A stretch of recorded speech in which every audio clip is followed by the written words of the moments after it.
Do you feel it? That quiet tension in your soul when the conversation turns to money, to investing? On one hand, you feel a deep, resonant calling for freedom, for security, for the kind of abundance that would allow you to contribute to the world in the way you were truly meant to. But on the other, there is a clenching, a feeling of resistance, a fear that to engage with the world of finance is to betray your spiritual values, that to pursue wealth is to become materialistic, unethical, separate, and so you stand paralyzed, caught between a desire for more and a guilt for wanting it. This single conflict, this invisible wall between your spirit and your wealth, is the most profound and overlooked obstacle to creating a life of true, sustainable prosperity. Welcome, fellow alchemist. My name is Elias Vance. What if I told you that this conflict is not only unnecessary, but it is based on a profound misunderstanding of both spirituality and money? What if the act of investing, when approached with the right consciousness, could become one of the most sacred and powerful spiritual practices you have? A practice of turning your inner worth into outer reality. That is the journey we are embarking on today. This is not another guide on stock tips or market trends. This is a work of inner alchemy. Over the course of our time together, we will dismantle the false beliefs that have held you captive. We will heal the wounds of guilt and unworthiness. And we will lay the foundation for a new relationship with money, one built not on fear and scarcity, but on conscious stewardship, energetic alignment, and profound purpose. You will not just learn how to invest. You will learn how to become a conscious creator of your reality. You will discover the 7 alchemical principles that bridge the gap between your soul and your abundance. So find a quiet space. Allow yourself to be present. Let us begin the great work. Introduction: The Spiritual Investor's Dilemma. Before we can build, we must first understand the ground upon which we stand. And for so many spiritually minded individuals, that ground is unstable. It is fractured by a silent internal war. The war I call the spiritual investor's dilemma. It manifests as a series of quiet, nagging questions that haunt you in the dead of night. Is it wrong to want a lot of money? If I focus on investing, will I lose my connection to what truly matters? How can I participate in a financial system that often seems so corrupt and disconnected from human values? These are not trivial questions. They are the echoes of a deep-seated programming that has been passed down through generations, a programming that tells us spirituality and wealth are opposing forces. That to be holy, you must be poor.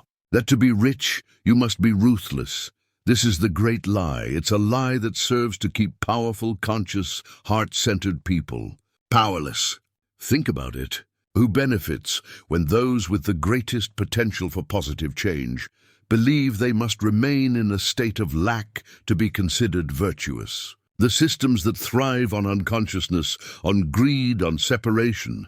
Our work here is to call out this lie, to see it for the illusion that it is. The truth is, money is not good or bad. It is an amplifier. It is a form of energy, a current that makes more visible and potent whatever intention it flows through. In the hands of someone driven by fear and greed, it creates more fear and greed. But in the hands of a conscious steward, in your hands, it becomes a tool for healing, for creation, for service, for the elevation of consciousness on this planet. I remember speaking with a client, a wonderfully gifted healer named Clara. She poured her heart and soul into her work, but she was constantly struggling, living appointment to appointment. When I brought up the idea of investing, of creating a foundation for her future, she recoiled, physically. "Elias," she said, "that world feels so dirty. It's all about taking. My work is about giving." It took us weeks to unpack that single belief, to help her see that by refusing to build her own financial sanctuary, she was limiting the number of people she could heal. Her refusal to receive was capping her ability to give. Her perceived virtue was actually a form of self-sabotage that rippled out into the world. This is the dilemma in action. It is the belief that your financial abundance comes at the cost of your spiritual integrity. So how do we solve it? We do not solve it by rejecting the material world or by abandoning our spiritual values. We solve it through alchemy. We solve it by integrating them. Alchemy is the art of transformation. It's the process of taking a base substance like lead, in this case our fear, guilt, and scarcity, and transmuting it into gold, a state of conscious, soul-aligned abundance. This entire audiobook is a map for that alchemical process. We will not be ignoring the realities of the financial world, but we will be approaching them from a completely different level of consciousness. We will learn to see investing not as a gamble, but as an act of planting seeds. We will learn to see our portfolio not as a collection of numbers on a screen, but as a physical representation of our values and intentions. We will learn that the most important asset you will ever manage is not your money, but your own energy, your own consciousness. Before we proceed, I want you to do one thing. Take a deep breath. And I want you to give yourself permission. Permission to desire wealth. Permission to be powerful. Permission to be abundant and deeply, unshakably spiritual.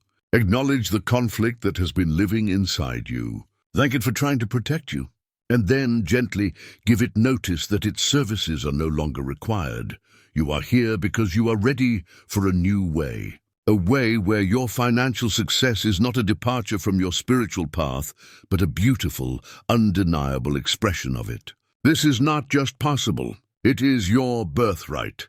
Let us now take the first step in claiming it. Let us explore the foundational alchemical shift that makes everything else possible. The shift from a mindset of scarcity to one of conscious stewardship. Chapter 1.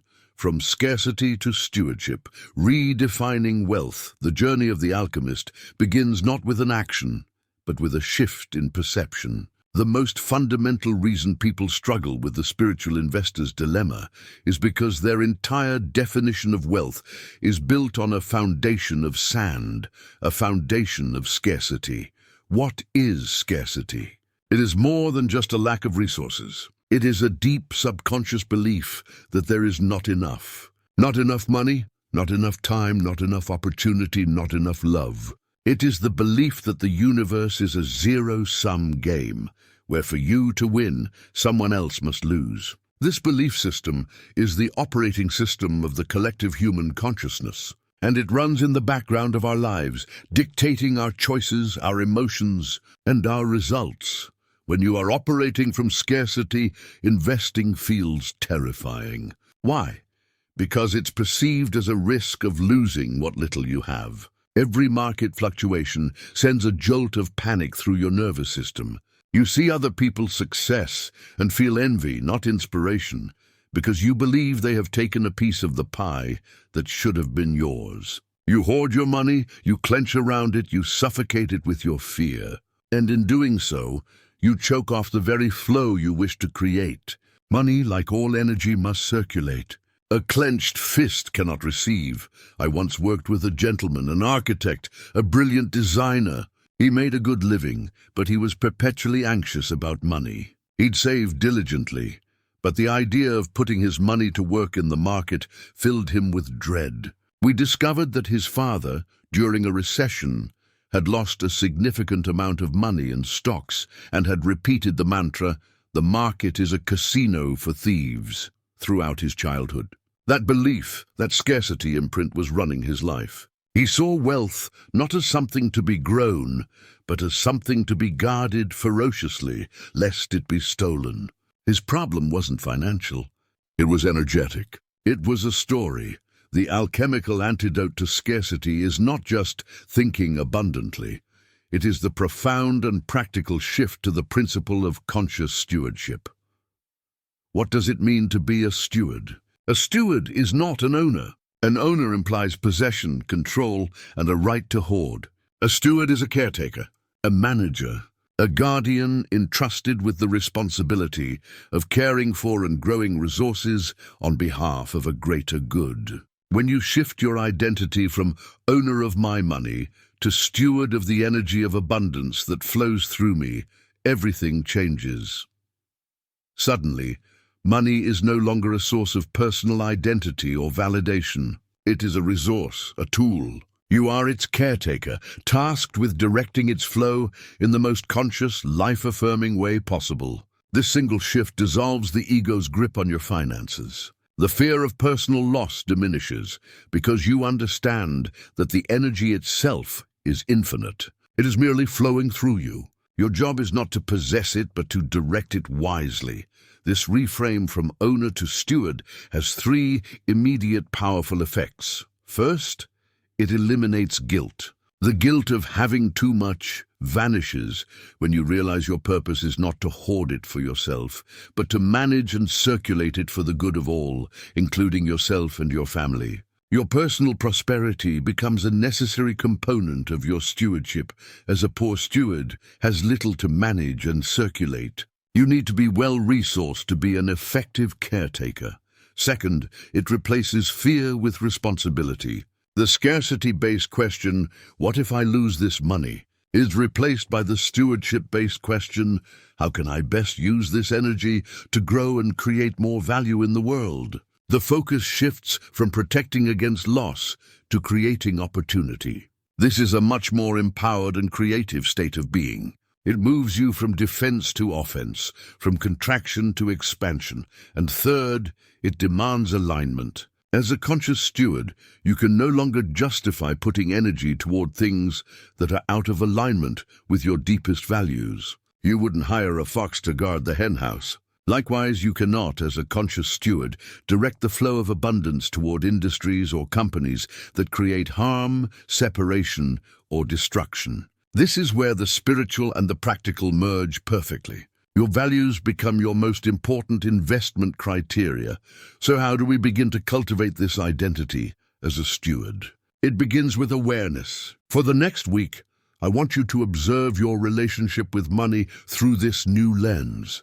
Every time you spend, receive, or think about money, ask yourself, am I acting as a fearful owner or as a conscious steward? When you pay a bill, are you doing it with a clench of resentment for what is leaving? Or can you do it with gratitude, consciously acknowledging that you are participating in a flow of energy, supporting someone else's livelihood, and trusting that the flow will return to you? When you receive your paycheck, do you see it as a finite lump to be protected? Or do you see it as a new infusion of creative energy that you have been entrusted to manage for the highest good?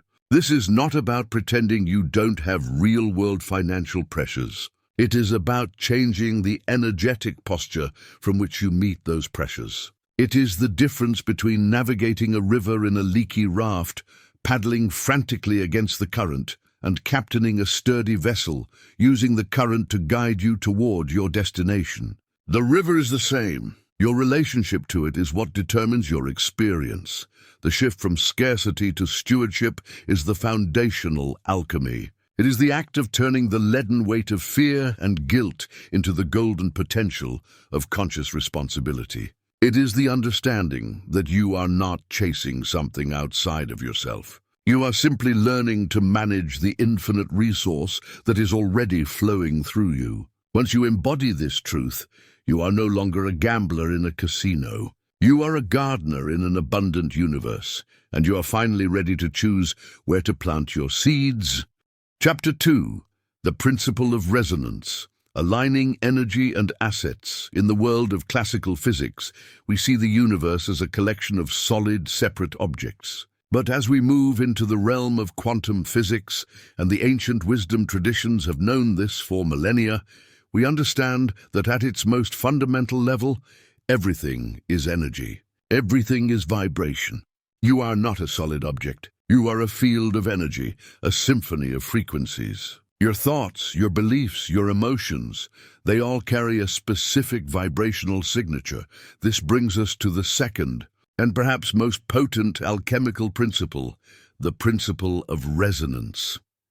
In simple terms, resonance is the phenomenon where a vibration in one object causes a corresponding vibration in another. Think of two tuning forks of the same frequency. If you strike one and bring it near the other, the second one will begin to vibrate spontaneously, humming with the same note. It has resonated with the first. Your life operates on this same principle. Your dominant energetic state, your inner tuning fork, is constantly broadcasting a frequency out into the quantum field. The universe, in turn, can only respond by bringing you people, circumstances, and experiences that are a resonant match to that frequency. This is the mechanism behind what many call the law of attraction. It is not magic. It is physics. Now let's apply this directly to wealth and investing.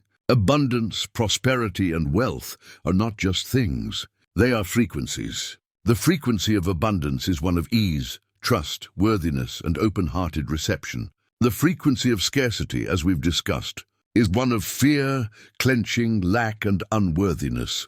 You can have the most brilliant financial strategy in the world, but if your personal energy, your subconscious tuning fork, is vibrating at the frequency of "I'm not worthy," "money is hard," or "rich people are greedy," you will consistently sabotage your own success. You are broadcasting a frequency of lack, and the universe, obeying the laws of physics, can only bring you experiences that resonate with lack. You will make bad investment choices. You will panic and sell at the wrong time. You will miss obvious opportunities. You are like a radio tuned to 98.1 FM, wondering why you can't hear the broadcast on 105.3 FM.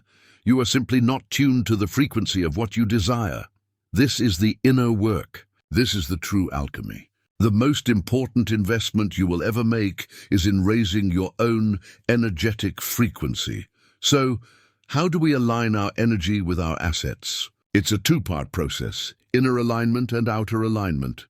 First, inner alignment, calibrating your energetic signature.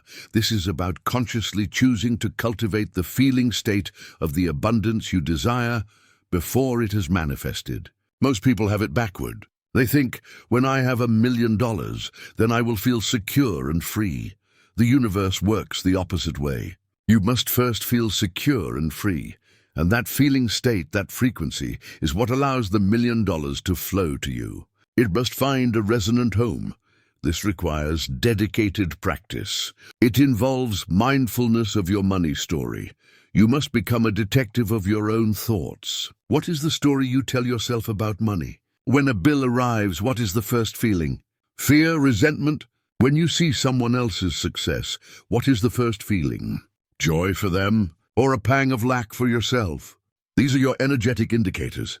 You cannot change a frequency you are not aware of. I often ask clients to carry a small notebook for a week and write down every single negative thought or emotion they have around money. It's a sobering but incredibly powerful diagnostic tool. Emotional alchemy. Once you identify a negative emotion, let's say fear, you don't suppress it.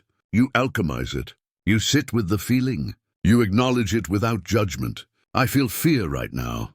Then you consciously introduce its opposite. You ask, what would the feeling of absolute financial trust feel like in my body? You might not feel it fully at first, but you search for even a tiny sliver of it. Maybe it's the memory of a time you felt safe and provided for. You breathe into that feeling. You amplify it. You are intentionally changing your own vibration. The practice of worthiness. The biggest block to the frequency of abundance is a feeling of unworthiness. It's the subconscious belief that you don't deserve it. You must actively cultivate worthiness. This can be done through affirmations, but more powerfully through actions. Do one small thing each day that makes you feel worthy. It could be investing in a healthy meal. It could be taking 10 minutes to sit in silence. It could be saying no to something that drains your energy. Every act of self-worth recalibrates your tuning fork. Second, outer alignment, building a resonant portfolio. Once you begin working on your inner frequency, your outer world must be brought into alignment. Your investment portfolio is not just a tool for financial growth. It is an energetic statement. It is a physical extension of your consciousness. If you say you value sustainability and healing the planet, but your money is invested in companies that pollute and destroy ecosystems, you are creating a massive energetic dissonance. Your inner tuning fork is vibrating at sustainability, but your outer assets are vibrating at destruction. This conflict creates energetic static. It hinders flow. It's like trying to listen to two different radio stations at the same time. Building a resonant portfolio means consciously choosing to invest in companies, funds, and assets that align with your deepest values. This is often called ethical investing, socially responsible investing, SRI, or impact investing. We will explore the practical details of this in the next chapter, but the principle is what matters here. The act of aligning your portfolio is not just a moral choice. It is a powerful, energetic declaration. You are telling the universe, this is what I stand for. This is where I am directing the energy of abundance that flows through me. When your actions and your values are in harmony, your energetic signal becomes clear, powerful, and coherent. And the universe responds to a clear signal far more effectively than a conflicted one. Your net worth is a reflection of your self-worth. Your portfolio is a reflection of your principles. The principle of resonance teaches us that you cannot separate them. The great work is to bring them all into one harmonious, beautiful, and powerfully magnetic symphony. That is how you attract true, lasting wealth. Chapter 3. The architecture of an aligned portfolio. We have established the foundational principles, the shift from scarcity to stewardship, and the law of energetic resonance. Now we bring this alchemy into the material world. We begin to construct the vessel that will hold and grow our wealth. This is the architecture of an aligned portfolio. For many, the word portfolio itself can be intimidating. It conjures images of complex charts and impenetrable jargon. Let us dissolve that fear immediately. Think of your portfolio simply as a garden. It is the plot of land where you will plant the seeds of your financial future. Some plants will be tall, sturdy trees that grow slowly but provide deep, stable roots. These are your long-term, secure investments. Others will be faster-growing plants that might yield a quicker harvest, but require more attention. These are your growth-oriented investments. The key to a healthy garden is diversity and alignment with the local climate, your personal risk tolerance and values. This chapter is not about giving specific financial advice, but about providing a spiritual and ethical framework for the practical concepts of investing. Let us simplify the basics. Concept 1. The seeds, understanding asset classes. Your garden can grow different types of plants. These are asset classes. The most common are stocks or equities. This is like buying a tiny piece of a specific tree in the public forest. You own a share of a company. If the company does well, the value of your share grows. Bonds. This is like lending water to a neighboring farmer. You loan money to a government or a corporation, and they promise to pay you back with interest over a set period. It is generally considered safer than stocks, but with lower potential for growth. Real estate. This is owning a piece of the land itself. It can provide rental income and appreciate in value over time. Cash and equivalents. This is the water in your well. It's easily accessible and safe, but it doesn't grow on its own. It's essential for emergencies and opportunities. A diversified portfolio simply means planting a variety of these seeds, so that if one type of plant has a bad season, your entire garden isn't wiped out. Concept 2. The soil, ethical and impact investing.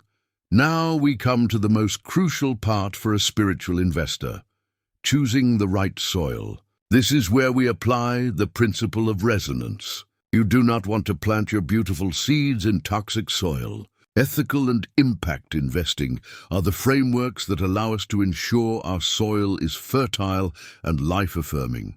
What's the difference? Ethical investing or socially responsible investing, SRI. This is often a process of negative screening. You start by saying, here is what I will not support. You create a list of industries you want to exclude from your portfolio based on your values. Common exclusions include tobacco, weapons manufacturing, gambling, and fossil fuels. You are drawing a line in the sand and refusing to profit from activities that cause harm. Impact. Investing. This is a more proactive approach. It involves positive screening. Instead of just avoiding the bad, you actively seek out the good. You look for companies and funds that are not only profitable, but are also creating measurable, positive social or environmental impact. This could be a company developing innovative, renewable energy technology and focused on providing clean water to developing nations, or a fund that invests in affordable housing projects. I had a client, a young tech entrepreneur who had recently sold his first company. He had a significant amount of capital to invest, but felt deeply conflicted. I don't want to just park this money in some faceless fund that's probably propping up the very problems I want to solve, he told me. His journey was one of discovery. We didn't start with financial products. We started with his soul. We spent a full session just identifying his 3 core values: innovation, education, and planetary health. These 3 values became his investment compass. He wasn't just looking for returns anymore. He was looking for resonance. He ended up building a portfolio focused on educational technology companies, cutting-edge green energy funds, and businesses working on sustainable agriculture. His wealth was now an extension of his purpose. The act of checking his portfolio was no longer an act of anxiety, but an act of affirmation. He was literally funding the future he wanted to live in. That is the power of impact investing. How to begin building your aligned portfolio. Clarify your values. Just like my client, you must begin within. What matters most to you? Write down your top 3 to 5 core values. Is it environmental protection, social justice, animal welfare, community development? Be specific. This is your personal investment constitution. Research and education. The world of conscious investing has exploded in recent years. There are now thousands of mutual funds and exchange-traded funds, ETFs, that specialize in SRI and impact strategies. An ETF is simply a basket of different stocks or bonds which helps you diversify easily. You can search for socially responsible ETFs or clean energy funds to begin your exploration. Platforms like Morningstar even provide sustainability ratings for many funds. Start small. You do not need a large sum of money to begin. The most important thing is to start. Open an investment account. Many brokerages allow you to start with as little as $100. The act of planting your first seed, no matter how small, is a powerful, energetic statement. It signals to the universe that you are now a conscious participant in the growth of your abundance. Embrace simplicity. For most beginners, a simple strategy is the most effective. A common approach is to invest in a few low-cost, broadly diversified SRI or impact ETFs. This gives you exposure to hundreds of aligned companies without needing to pick individual stocks. It is a simple, powerful, and effective way to build your garden. The architecture of your aligned portfolio is your sanctuary. It is the physical structure where your spiritual values and your financial goals meet and become one. It is your declaration to the world that wealth and consciousness are not enemies, but powerful allies in the creation of a better future. Building it is not just a financial strategy. It is a sacred act of building a cathedral to your own values. And if this idea, the idea that you can align your money with your soul, resonates deeply with you, consider sharing this audiobook with someone else who might be feeling that same spiritual conflict. So often we feel alone in these struggles. By sharing this message, you help create a community of conscious stewards, and that is how we change the world. Now let us continue our journey inward. Chapter 4. Healing the 3 core money wounds of investing. We have designed the architecture of our aligned portfolio. We understand the principles, and yet for many, there is still a hesitation, a block. This is because no matter how perfect the strategy, it will be sabotaged if the inner landscape of the investor is wounded. Before we can confidently plant our seeds, we must heal the soil of our own subconscious mind.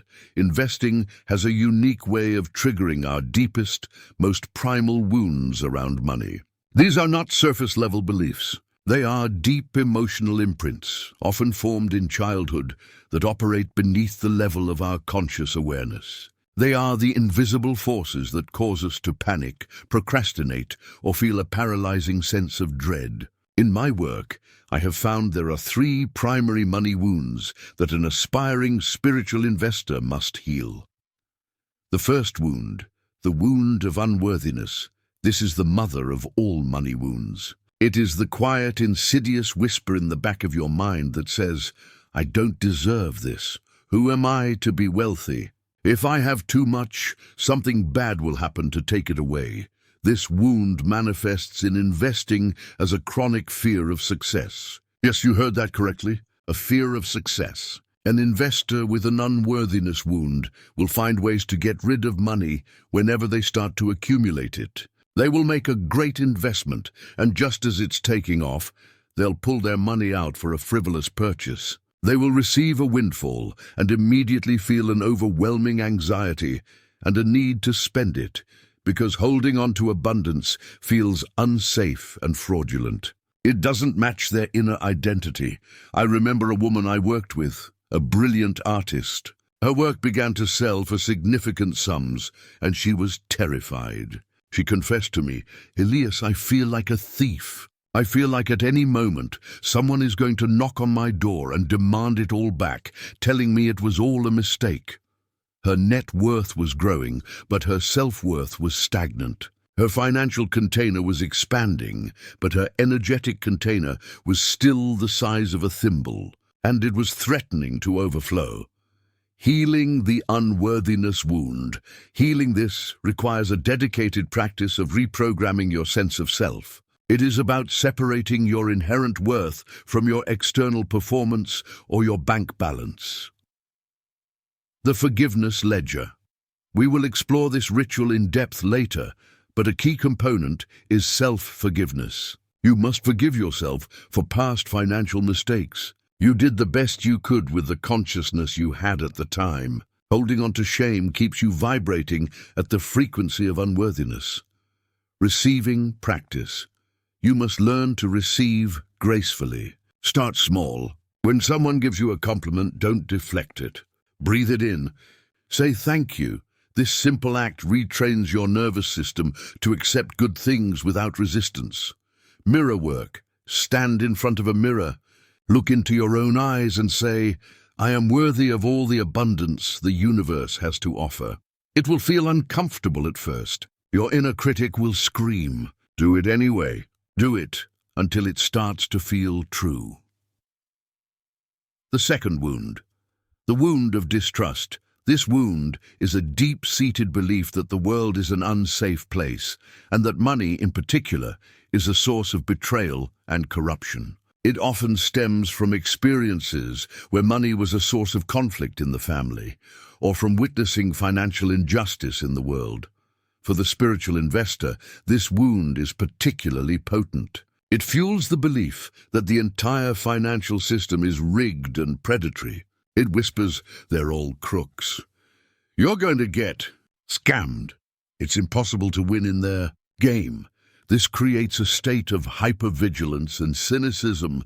This wound manifests in investing as analysis paralysis. The investor with a distrust wound will research endlessly. They will read every article, listen to every podcast, but they will never pull the trigger.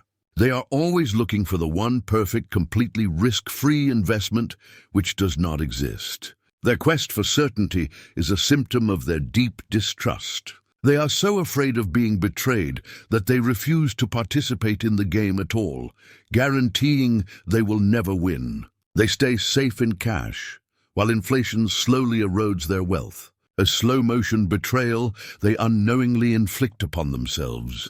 Healing the distrust wound. Healing this requires building a new relationship with trust, both in yourself and in the universe. Educated trust. You counter the fear of the unknown with knowledge. Learning the basics of investing, as we discussed in the last chapter, is a powerful antidote. Fear thrives in ignorance. When you understand how things work, you can make empowered, discerning choices instead of being paralyzed by a generalized sense of dread. trusting your intuition. A spiritual investor learns to balance analytical research with intuitive guidance. This means cultivating a practice of stillness, meditation, time in nature, where you can quiet the noise of the world and listen to your own inner wisdom. Does an investment feel right? Does it feel expansive or constrictive? Your intuition is a powerful guidance system. Trust in circulation. You must cultivate faith in the principle of flow. Money is meant to circulate. By investing, you are not throwing it into a void. You are placing it into the stream of commerce and value creation, trusting that the energy you put out will return to you, multiplied. The third wound, the wound of scarcity. We have touched on this, but it's crucial to see it as a wound. The scarcity wound is the belief that resources are finite and that you are in constant competition for them. It is the not enough disease. This wound manifests in investing in two primary ways: FOMO, fear of missing out, and panic selling. FOMO. The scarcity-wounded investor sees a hot stock soaring and jumps in at the peak, driven by a panicked fear that they are missing out on the limited opportunity. They are chasing, not attracting. Panic selling. The moment the market dips, the scarcity wound is triggered. The fear of losing it all becomes overwhelming. They sell their high-quality, long-term investments at a loss, crystallizing a temporary downturn into a permanent financial wound. They buy high out of greed and sell low out of fear, the exact opposite of a successful strategy. Healing the scarcity wound. Healing this is about shifting from a competitive mindset to a creative one, the infinite pie. You must deeply integrate the understanding that wealth is not a finite pie. It is created. Value is created every day. Another person's success does not diminish your potential. In fact, it is evidence of what is possible. Practice celebrating the success of others as if it were your own. This tunes you to the frequency of abundance. Long-term vision. A steward thinks in terms of seasons, not days. You must zoom out. Look at a chart of the stock market over the last 100 years. It is a story of countless dips, crashes, and crises, followed by an undeniable, persistent upward trend. By adopting a long-term perspective, you detach from the short-term emotional roller coaster. You plant your trees and you trust the process of growth. Healing these wounds is not a one-time event. It is a continuous practice of awareness, compassion, and conscious reprogramming. It is the deep, internal alchemy that turns the lead of your past pain into the golden wisdom of an empowered, conscious, and truly abundant investor. Chapter 5. The Inner Treasury. Cultivating energetic worthiness. We have healed the wounds. We have built the structure. Now we must address the source of all sustainable wealth, the inner treasury. Your inner treasury is not a metaphor. It is the energetic reservoir of self-worth, deservingness, and personal power from which all external abundance flows. If your inner treasury is empty, your outer bank accounts will, sooner or later, reflect that emptiness. Many people make the mistake of chasing money, believing that acquiring it will fill the void inside them. They believe wealth will make them feel worthy. This is the great reversal of truth. You do not get wealth to become worthy. You become worthy to get wealth. Abundance is not something you acquire. It is something you tune into, and the frequency of that tuning is worthiness. Cultivating energetic worthiness is the master key to unlocking your inner treasury. It is the ongoing practice of aligning your being with the truth that you are inherently deserving of all the good the universe has to offer, simply because you exist. Not because you've earned it, not because you've struggled for it, but because it is your birthright as a spark of the divine creator. This can be a difficult concept for many to accept, especially if you've been conditioned to believe your value is tied to your productivity, your sacrifices, or your achievements. Let me be clear, your doing does not determine your deserving. Your being does. So how do we cultivate this state of being? How do we fill our inner treasury? It is a practice of balancing two critical energies, the feminine energy of inspired receiving and the masculine energy of focused action. Part 1. The Feminine Art of Inspired Receiving. This is the foundation. It is the act of expanding your capacity to receive. Most people are brilliant at giving but terrible at receiving. We deflect compliments, feel awkward when offered help, and feel guilty when we rest. Our energetic systems are wired to push out, not to take in. This is like trying to fill a bucket that is full of holes. To cultivate your ability to receive, you must practice embodied gratitude. Gratitude is more than a mental checklist of things you are thankful for. It is an embodied state of being. The practice is to feel the gratitude in your body. When you drink your morning coffee, don't just think, "I'm grateful for this coffee." Feel the warmth of the mug in your hands. Feel the rich aroma filling your senses. Feel the warmth spreading through your chest. Feel the sensation of abundance in this present moment. This tunes your body to the frequency of having enough, of being provided for. Create space for emptiness. The universe abhors a vacuum. To receive something new, you must create empty space. This means decluttering your physical environment, your home, your office, your wallet. Clutter is stagnant energy. It sends a signal to the universe that you are full, that there is no room for anything new to enter. It also means decluttering your schedule. You cannot receive inspired ideas or opportunities if you are constantly busy, running from one task to the next. You must schedule time for stillness, for being, for doing nothing. It is in the emptiness that inspiration lands. Celebrate all in flow. You must train yourself to see and celebrate every form of abundance that flows to you, not just money. Did a friend buy you lunch? That is abundance. Did you find a prime parking spot? That is abundance. Did the sun feel warm on your skin? That is abundance. By acknowledging all forms of inflow, you are telling the universe, "I see you, I am open, I am receiving." This expands your energetic container. Part 2. The Masculine Art of Inspired Action. While the feminine energy creates the magnetic field of receiving, the masculine energy provides the structure and direction to bring that potential into form. This is the role of action, but it is a very specific kind of action. Inspired action. What is the difference between inspired action and what the world calls hustle? Hustle comes from an energy of lack. It is forceful, grinding, and born of fear. The fear that if you stop moving, everything will fall apart. It's about forcing outcomes. Inspired action, on the other hand, comes from an energy of fullness. It arises from your connection to your intuition, from the space of stillness you've cultivated. It feels effortless, aligned, and joyful. It feels less like pushing a boulder uphill and more like following a current downstream. It is the next logical step that reveals itself with clarity. I once knew a writer who wanted to publish a book. For months she hustled. She forced herself to write 2,000 words a day. The work felt dead, contrived, and she was miserable. She was burning out. On my advice, she stopped. She completely let go of the need to write. Instead, for 2 weeks, she focused only on filling her inner treasury. She went for walks in nature, visited art museums, listened to beautiful music, and read books she loved. She did nothing productive. Then one morning she woke up at 3 a.m. with a single, powerful sentence in her head. She went to her computer and the words just flowed. She wasn't writing the book. The book was writing itself through her. She wrote the entire first draft in a month, and it was alive, vibrant, and true. That is the difference between hustle and inspired action.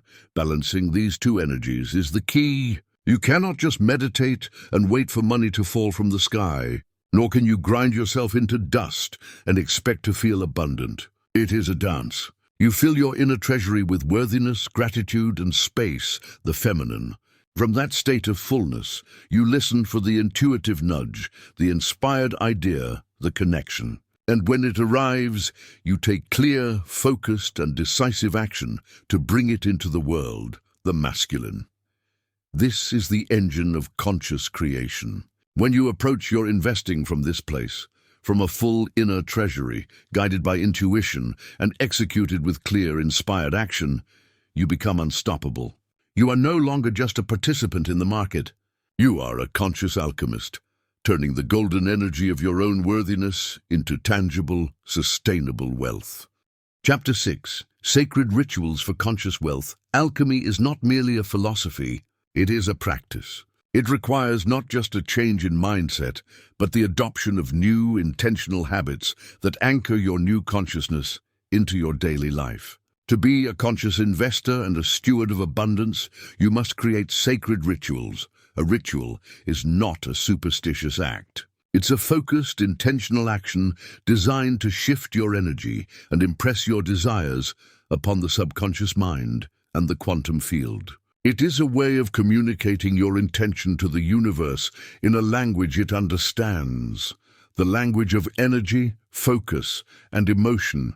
These rituals will become the bedrock of your spiritual finance practice. They are what you will turn to when fear creeps in, when doubt arises, or when you simply need to reconnect with your vision of prosperity. Let us explore 3 of the most powerful. Ritual 1. The daily energetic check-in. Just as a pilot performs a pre-flight check, you must begin your day by calibrating your own energetic state. Before you check your email, before you look at the news, before you engage with the world's chaos, you must first connect with your own inner treasury. This ritual can be as short as 5 minutes, but it is non-negotiable. Find stillness, sit comfortably in a quiet space. Close your eyes. Take 3 deep cleansing breaths. With each exhale, release the tension from your body. Connect to source. Place your hand on your heart.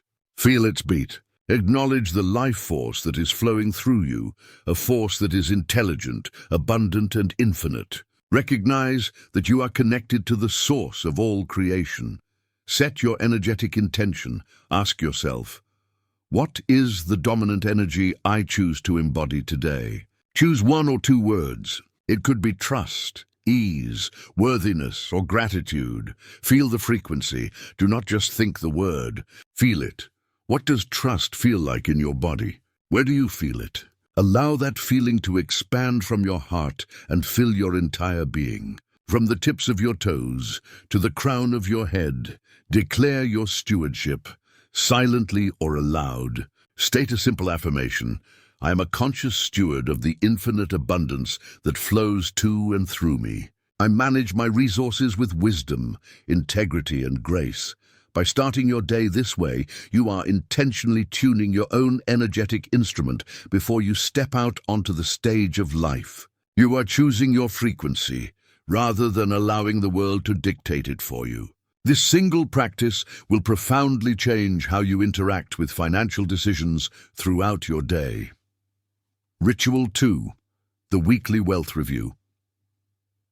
This ritual transforms the administrative task of managing your finances into a sacred practice of mindfulness and gratitude. Once a week, set aside 30 minutes of uninterrupted time. This is your date with your abundance. Create a sacred space, light a candle, put on some calming music. Have your financial statements, your budget, or your investment portfolio app ready. Approach this time not with dread, but with reverence. Practice conscious gratitude for inflow. Look at the income that has flowed into your life this week. Do not just see a number. See the energy. Acknowledge the work you did, the value you provided, or the gifts you received that this money represents. Say thank you for every dollar that came in. Practice conscious blessings for outflow. Look at your expenses. For each one, instead of feeling lack, consciously bless it. For your rent or mortgage payment, say, I bless this money for providing me with a safe and beautiful home. For your grocery bill, I bless this money for nourishing my body. You are shifting the energy of spending from loss to circulation. Review your investments with the eyes of a steward. Look at your portfolio. Do not get caught up in the daily fluctuations. Zoom out. Remind yourself of your long-term vision. Reconnect with the values that your investments represent. Are you still aligned? Does anything need to be adjusted? This is not a time for panicked decisions, but for calm, conscious assessment. This weekly ritual keeps you consciously engaged with your financial life. It prevents you from falling into the trap of avoidance or fear, and it consistently reinforces your identity as a capable and grateful steward.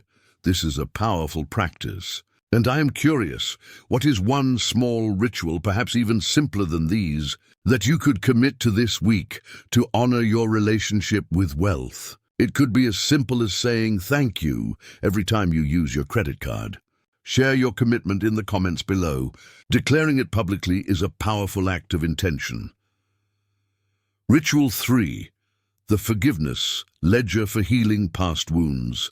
This is a deeper, more therapeutic ritual that you can perform whenever you feel the weight of past financial mistakes or shame. This is essential for healing the money wounds we discussed earlier. Get 2 sheets of paper. On the first sheet, right at the top, my forgiveness ledger. Write it all out. On this sheet, write down every single financial action you regret, every bad investment, every missed opportunity, every time you overspent, every time you felt you were not a good steward. Do not hold back. Write down the shame, the guilt, the anger. Fill the page with the leaden weight of your past. This is a confession to yourself. Acknowledge the lesson. After you have written it all down, read through it one time. For each item, ask yourself, what was the lesson here? What did this experience teach me? See if you can find the gift of wisdom within the pain. Write a letter of forgiveness. Now take the second sheet of paper. At the top, write a letter of forgiveness to myself. Write a kind, compassionate letter to the version of you who made those choices. Acknowledge that you were doing the best you could with the knowledge, awareness, and emotional resources you had at that time. Extend the same grace to yourself that you would to a beloved friend. Formally and completely forgive yourself. The alchemical release. When you are finished, you must release the energy. Safely burn the first sheet of paper, the forgiveness ledger. As you watch it burn, visualize all the shame, guilt, and heavy energy turning into smoke and dissolving into the universe, being transformed into neutral energy. Keep the second sheet, the letter of forgiveness, and read it whenever you feel the old shame creeping back in. These rituals are your alchemical laboratory. They are the practical, hands-on work that transforms abstract spiritual concepts into a lived, embodied reality. They are what will sustain you on the path to becoming a true abundance alchemist. Chapter 7. The Path Forward. Investing with Purpose and Presence. We have come a long way on this journey. We have dismantled the conflict between spirit and wealth. We have redefined our relationship with money from one of fear to one of stewardship. We have learned the physics of resonance, the architecture of an aligned portfolio, healed our deepest wounds, filled our inner treasury, and established sacred rituals. Now we stand at the threshold of a new beginning. The question is no longer, can I invest without compromising my soul? But rather, how will I use my investments as an expression of my soul? This is the path forward, a path of investing with purpose and presence. Let us ground this with a few archetypal examples, fictionalized case studies that illustrate this path in action. Consider David, a schoolteacher nearing retirement. For years, he'd put his money into a standard generic retirement fund without a second thought. After embarking on this journey, he realized his life's work was about nurturing the next generation. Yet his money was invested in companies with questionable labor practices and environmental records, the very opposite of the world he wanted for his students. His path forward was one of alignment. He worked with a financial advisor to transition his retirement savings into funds that focused on education, sustainable resources, and companies with high marks for corporate ethics. His portfolio was no longer just a nest egg. It was a legacy. It was a continuation of his life's purpose. Then there is Maya, a young graphic designer with a passion for social justice. She didn't have much to invest, but she was deeply moved by the plight of female entrepreneurs in developing countries. Her path forward was one of direct impact. She discovered micro-lending platforms where she could invest as little as $25 at a time to help a woman in another country start a small business. The financial return was small, but the spiritual and emotional return was immeasurable. She saw in real time how her stewardship was changing lives. Her investing became an act of global sisterhood and empowerment. And finally, consider John, who sold a successful business and found himself with more wealth than he ever imagined. Initially, he felt a crushing weight of guilt and anxiety. He was terrified of losing it and felt undeserving of it. His path forward was one of circulation and creation. He allocated a portion of his portfolio to venture capital funds that supported young, purpose-driven entrepreneurs. He became a mentor, a guide. He realized his purpose was not just to grow his wealth, but to use his wealth, knowledge, and energy to fuel the dreams of the next wave of conscious creators. He shifted from a steward of money to a steward of potential. David, Maya, and John show us that there is no one-size-fits-all approach to spiritual investing. Your path will be as unique as your soul's purpose. The key is to remain anchored in two final principles: purpose and presence. Purpose is your why. It is the North Star that guides all of your financial decisions. Why do you want to build wealth? Is it for freedom, security? To fund a creative project? To leave a legacy for your family?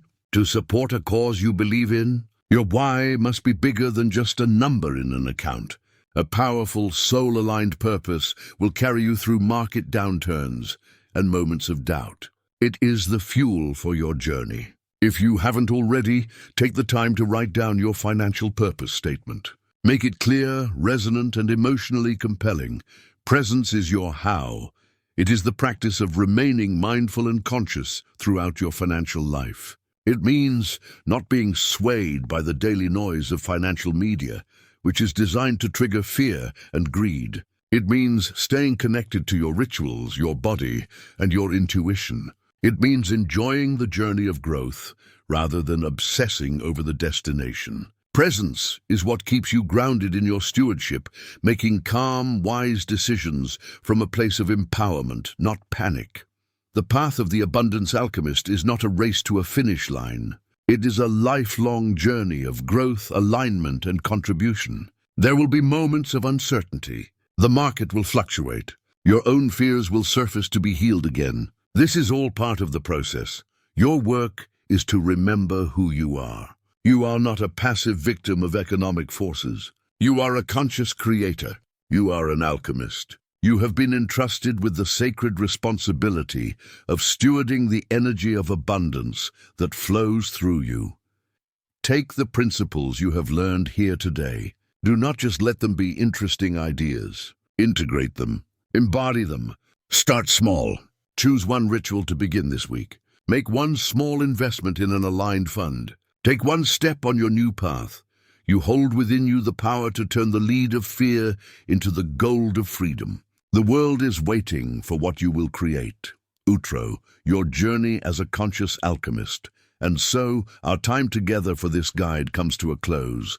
But your journey as a conscious alchemist is just beginning. We have traveled far. We have dismantled the great lie that separates our spirit from our wealth, and we have laid a new foundation, a foundation of stewardship, resonance, and purpose. Remember the core principles. Abundance is not something you acquire.